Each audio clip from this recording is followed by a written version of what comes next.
What if I told you that reality is not something you discover but something you construct? That the world you experience right now, the possibilities you see, the limitations you accept, the opportunities you notice, are not objective features of reality, but projections of the belief systems operating beneath your awareness. This is not mysticism or positive thinking. This is established psychological science.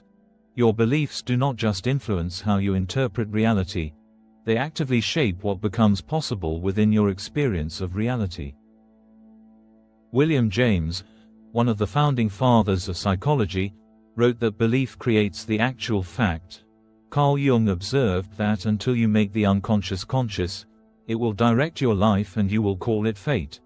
Today we are exploring why your beliefs have such extraordinary power over your lived experience, how they operate beneath conscious awareness to filter reality itself, and most importantly, how recognizing this process might be the key to transforming everything about your life.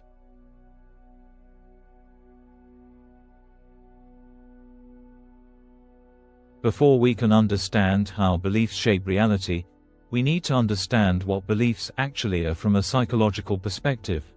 Most people think of beliefs as conscious opinions or ideas they have decided to hold. I believe the earth is round. I believe honesty is important. I believe I am capable of learning new skills. But these conscious beliefs are just the surface.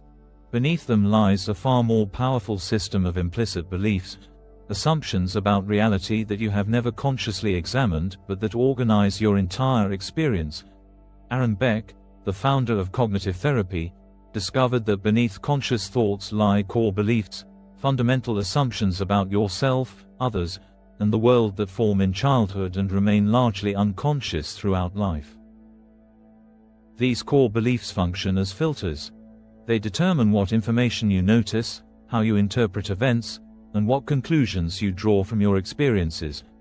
If your core belief is "I am inadequate," you will selectively attend to evidence of inadequacy while discounting evidence of competence.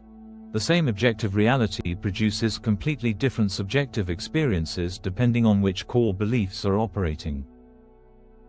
Albert Ellis, who developed rational emotive behavior therapy, identified what he called irrational beliefs, rigid demands about how reality should be that create psychological suffering.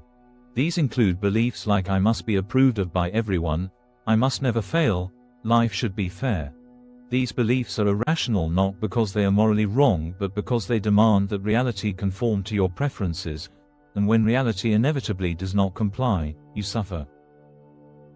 Ellis observed that people do not suffer from events themselves but from their beliefs about events. Two people experience the same rejection.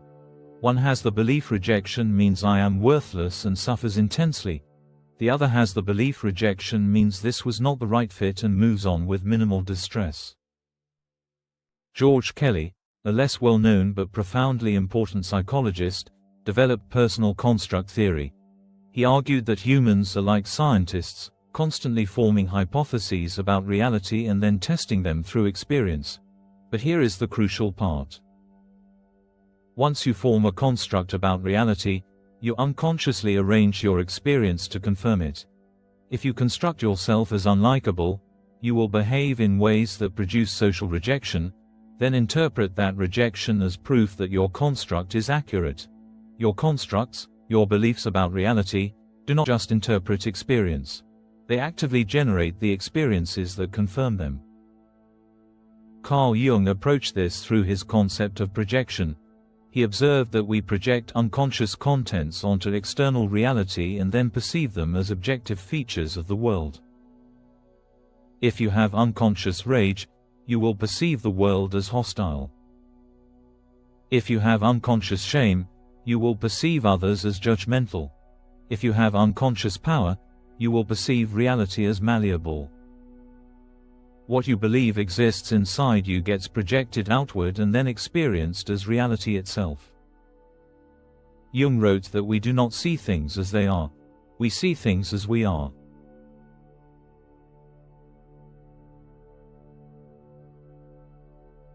So how exactly do beliefs shape reality? The first mechanism is selective attention. Your brain receives approximately 11 million bits of sensory information per second, but your conscious awareness can only process about 40 bits per second. This means you are ignoring the vast majority of reality at any given moment.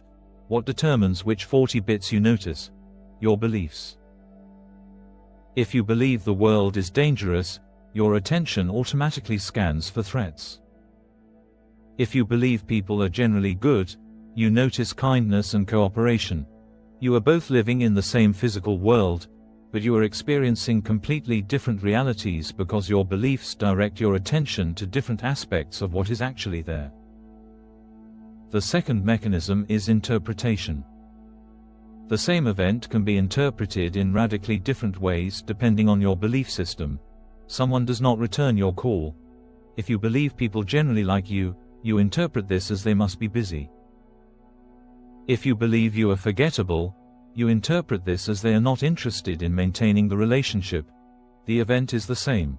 The reality you experience is completely different. Leon Festinger's cognitive dissonance theory explains why these interpretations are so resistant to change. When reality contradicts your beliefs, you experience psychological discomfort. To reduce this discomfort, you typically change your interpretation of reality rather than your belief. You bend perception to fit belief rather than bending belief to fit perception. The third mechanism is behavioral confirmation. Robert Rosenthal demonstrated this through his famous Pygmalion effect studies. When teachers were told certain students were likely to bloom academically, even though these students were selected randomly, those students actually did perform better. The teacher's beliefs about the student's potential caused them to unconsciously treat those students differently, providing more attention, encouragement, and opportunities. The students then responded to this treatment by actually developing more. The belief created the reality it predicted. This happens constantly in daily life. Your beliefs about yourself cause you to behave in ways that elicit responses from others that confirm those beliefs. The fourth mechanism is what psychologists call the self-fulfilling prophecy. Your beliefs about what is possible determine which opportunities you pursue and how much effort you invest. If you believe you cannot learn mathematics, you will avoid mathematical challenges, invest minimal effort when forced to engage, and quit at the first difficulty. This guarantees you will not develop mathematical ability, which confirms your original belief. If you believe you are capable of growth, you engage with challenges, persist through difficulties, and develop actual competence. The belief about your potential shapes whether that potential actualizes. Martin Seligman's research on learned helplessness reveals how beliefs about control shape reality. When animals or humans learn that their actions have no effect on outcomes, they develop a belief in helplessness. Once this belief forms, they stop trying to change their circumstances even when change becomes possible. The belief that effort is futile becomes a reality where effort is futile because the belief prevents the effort that would prove it wrong. Conversely, Seligman found that learned optimism, the belief that effort can change outcomes, produces dramatically different life trajectories. People with optimistic beliefs persist longer, recover from setbacks faster, and achieve more not because they are more talented but because their beliefs allow them to engage with reality more effectively. Now here is where this gets truly profound and potentially life-changing. Everything described so far operates completely outside your conscious awareness. Right now, as you watch this video, belief systems formed decades ago are filtering what you notice, shaping how you interpret what you see, and determining what you think is possible for your future. You are not experiencing reality. You are experiencing your beliefs about reality, and you have been doing this so long that you cannot tell the difference. But what I am about to explain next reveals something extraordinary. Once you become conscious of how beliefs operate, you gain the power to change them. And when beliefs change, reality itself transforms. Stay with me because understanding this mechanism might be the most important psychological insight you ever encounter.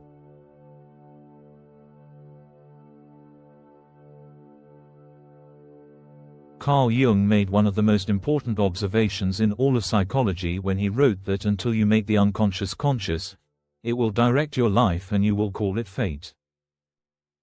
This is the secret to understanding why some people seem to repeatedly create the same problems while others seem to flow through life creating opportunities. It is not luck or talent. It is unconscious beliefs operating as invisible architects of experience.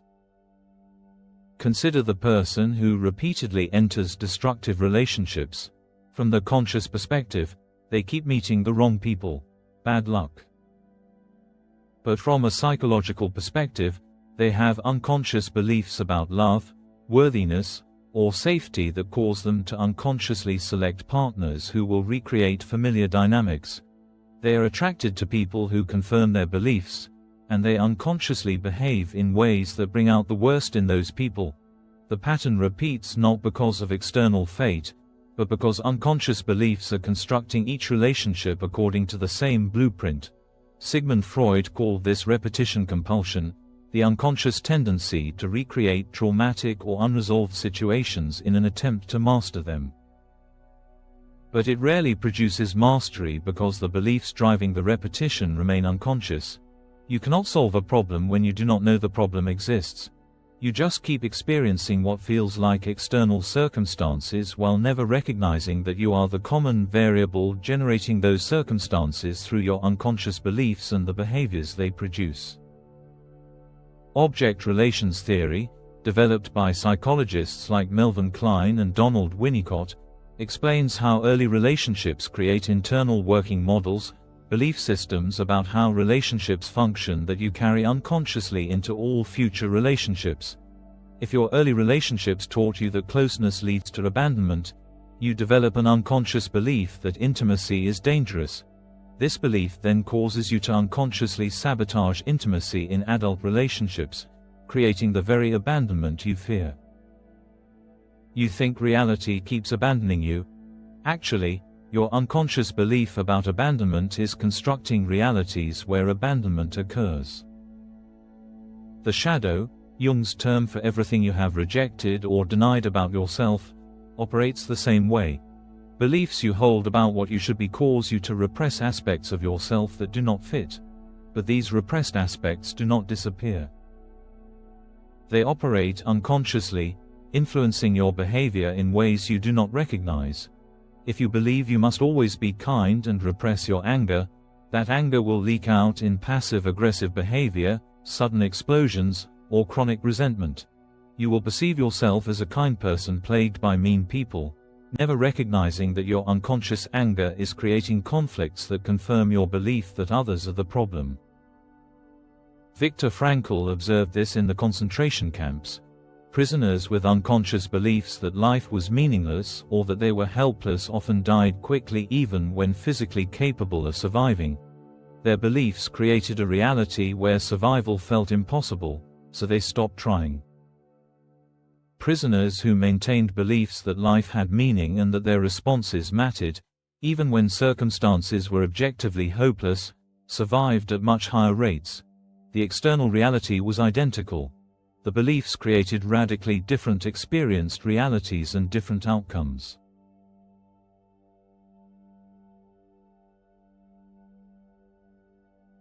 The extraordinary implication of all this is that changing your beliefs literally changes your reality, not metaphorically. Actually, when core beliefs shift, your attention shifts, your interpretations shift, your behaviors shift, and the responses you elicit from reality shift. You begin living in what feels like a different world because you are experiencing different aspects of reality and creating different interactions with it. Carol Dweck's research on mindset demonstrates this with remarkable clarity. She studied two belief systems about intelligence and ability. Fixed mindset is the belief that your capacities are set and cannot change. Growth mindset is the belief that your capacities can develop through effort. Students with identical abilities but different mindsets produce wildly different outcomes. Fixed mindset students avoid challenges, give up easily, feel threatened by others' success, and plateau early. Growth mindset students embrace challenges, persist through difficulties, learn from criticism, and keep developing. The difference is not talent or external circumstances. The difference is belief, and that belief constructs completely different realities. Beck's cognitive therapy works by identifying and challenging distorted core beliefs.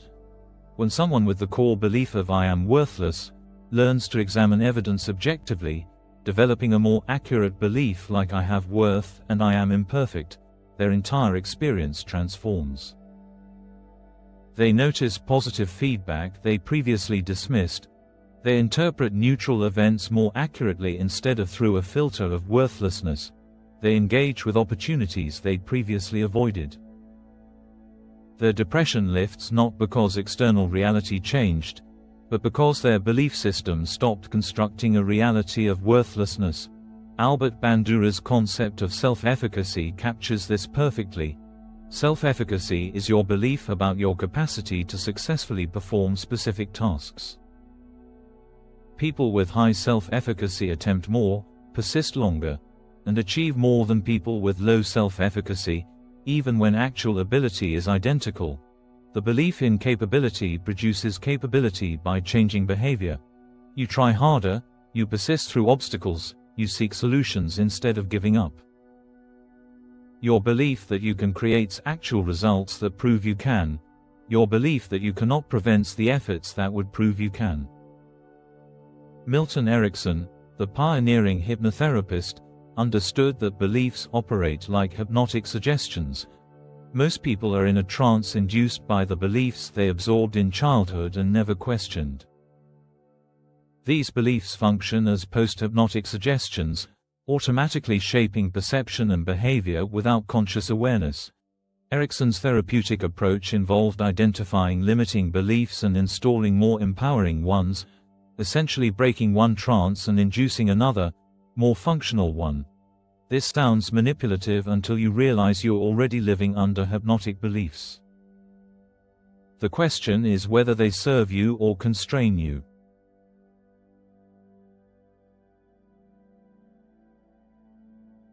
So how do you become conscious of the unconscious beliefs shaping your reality? The first method is to examine your patterns. Where do you repeatedly experience the same problems, the same relationship dynamics, the same career obstacles, the same emotional states? These patterns are not coincidence. They are symptoms of underlying beliefs constructing similar realities across different contexts. If you keep experiencing rejection, you likely hold an unconscious belief about being rejectable. If you keep experiencing betrayal, you likely hold an unconscious belief about trustworthiness. The pattern reveals the belief. The second method is to notice your automatic thoughts. Beck discovered that between events and emotional reactions lie automatic thoughts, rapid interpretations that occur so quickly you barely notice them. Someone frowns at you. Before you consciously register it, the automatic thought "they hate me" produces anxiety. These automatic thoughts arise from core beliefs. By catching and examining them, you can work backward to identify the beliefs generating them. When you notice an intense emotional reaction, pause and ask what thought just occurred. Then ask what belief would generate that thought. The third method is to explore your emotional reactions. Emotions are not random. They arise from the meaning you assign to events, and meaning comes from beliefs. If you feel ashamed when you make a mistake, you likely hold a belief that mistakes mean you are defective. If you feel enraged when people disagree with you, you likely hold a belief that disagreement means disrespect or that you must be right to be valuable.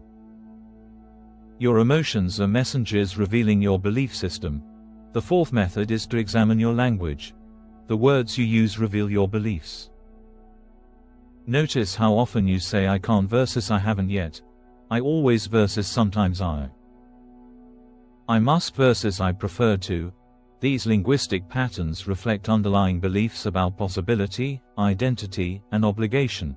Changing your language is not just surface manipulation. It reflects and reinforces belief change. When you shift from "I can't" to "I haven't learned how yet," You are operating from a different belief system that creates different possibilities. The fifth method is to engage in what Jung called active imagination, dialoguing with different parts of yourself to uncover unconscious beliefs. You can personify your inner critic, your fearful self, your ambitious self, and ask them directly what they believe about you in reality. This sounds strange, but these are not separate entities. They are complexes, semi-autonomous belief systems within your psyche.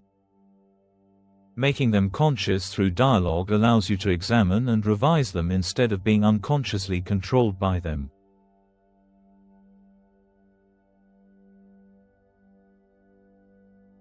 Understanding your beliefs is necessary but insufficient. You must also consciously install new beliefs that serve you better. This is not about positive affirmations disconnected from reality. It is about deliberately choosing beliefs that are both accurate and empowering. You cannot simply decide to believe you can fly. But you can examine beliefs like I cannot change, I am fundamentally flawed, or effort does not matter, and recognize these are not facts. They are interpretations, and alternative interpretations are equally valid and far more functional. The most effective method for belief change is what Beck called behavioral experiments. You test your belief by acting as if a different belief were true and examining the results. If you believe you are socially incompetent, you act as if you are socially capable for a defined period and observe what actually happens. Usually, you discover that your belief was creating the incompetence by causing you to avoid, withdraw, or behave awkwardly. When you act from a different belief, reality responds differently, providing evidence that updates the belief. Visualization and mental rehearsal also work because your brain cannot fully distinguish between vividly imagined experience and actual experience. When you repeatedly visualize yourself succeeding, responding confidently, or handling difficulty with competence, you are building new neural pathways that support beliefs in capability. This is not magical thinking. This is how expertise develops in any domain. Athletes visualize performance, surgeons visualize procedures. You can visualize yourself operating from empowering beliefs until those beliefs feel natural.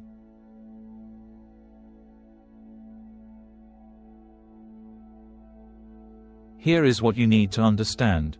Right now, you are living inside a reality constructed by beliefs you did not consciously choose. Most of them formed before you were old enough to evaluate them critically. They have been filtering your perception, shaping your interpretation, and generating your behaviors for decades, and you have been calling the result reality or fate or just how things are. But it is not reality. It is a reality, one possible version constructed by one particular set of beliefs. And the moment you recognize this, the moment you understand that beliefs are not facts but interpretations that create facts, everything changes. You are not helpless. You are not at the mercy of circumstances. You are operating under beliefs that make helplessness and circumstance appear fixed. When those beliefs change, new possibilities emerge that were always there but invisible to you because your old beliefs filtered them out. This is not self-help optimism. This is psychological fact backed by a century of research. Your beliefs shape your reality, and when you gain conscious control over your beliefs, you gain conscious influence over the reality you experience. Carl Jung spent his life helping people make the unconscious conscious precisely because he understood that this was the path to freedom. You cannot be free while unconscious beliefs control your perception and behavior. But when you examine those beliefs, when you revise the ones that do not serve you, when you consciously install beliefs that expand possibility rather than contract it, you step into a different relationship with reality itself. You become an author rather than a character, a creator rather than a victim, a conscious participant rather than an unconscious reactor. If this exploration of how beliefs shape reality revealed something important about your own experience, be sure to like, share, and subscribe for more psychology that gives you actual tools for transformation.